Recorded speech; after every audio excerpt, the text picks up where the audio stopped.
The Emerald Global Phase 3 trial was the first trial investigating an oral SERD versus standard of care endocrine therapy for patients with ER-positive metastatic breast cancer. In terms of background, endocrine therapy plus a CDK4/6 inhibitor is the recommended first-line treatment option for patients with hormone receptor positive HER2-negative breast cancer. However, patients eventually have disease progression.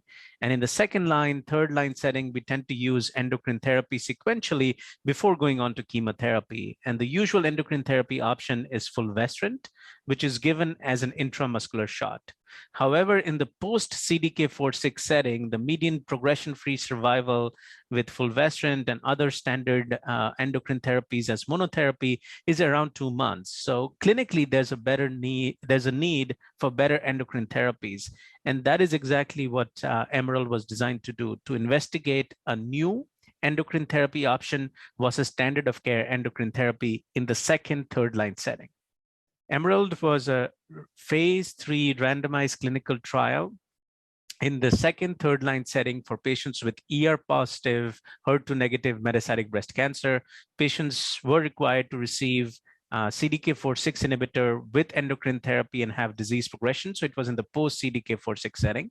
Patients were randomized 1-to-1 to elacestrant, a novel oral SERD, versus standard of care endocrine therapy, which could include fulvestrant or aromatase inhibitor as per standard guidelines at that time.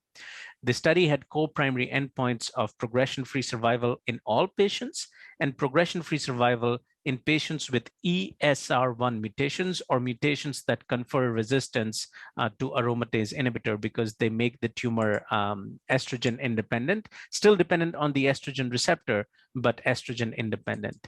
Restaging scans were done every 8 weeks.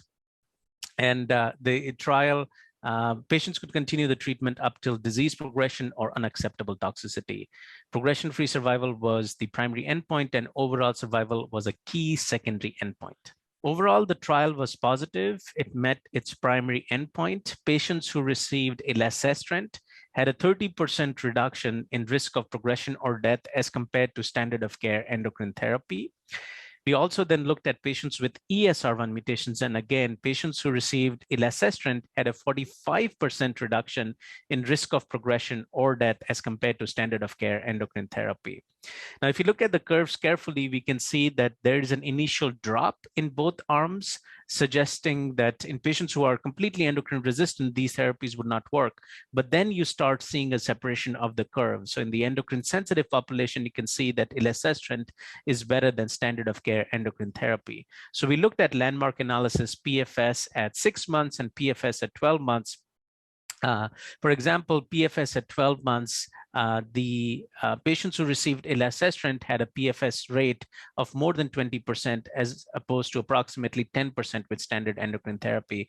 And similarly, in patients with ESR1 mutations, the PFS rate at 12 months was close to 25% in patients who received elacestrant as compared to about 10% with standard of care endocrine therapy. Finally, in terms of overall survival, patients who received elacestrant had a trend towards improvement in overall survival as compared to patients receiving standard of care endocrine therapy. The overall survival results are not mature at this time. In about a year or so, we anticipate that we'll have the final overall survival result analysis. This is the first trial which has demonstrated that an oral SERD is superior to standard of care endocrine therapy.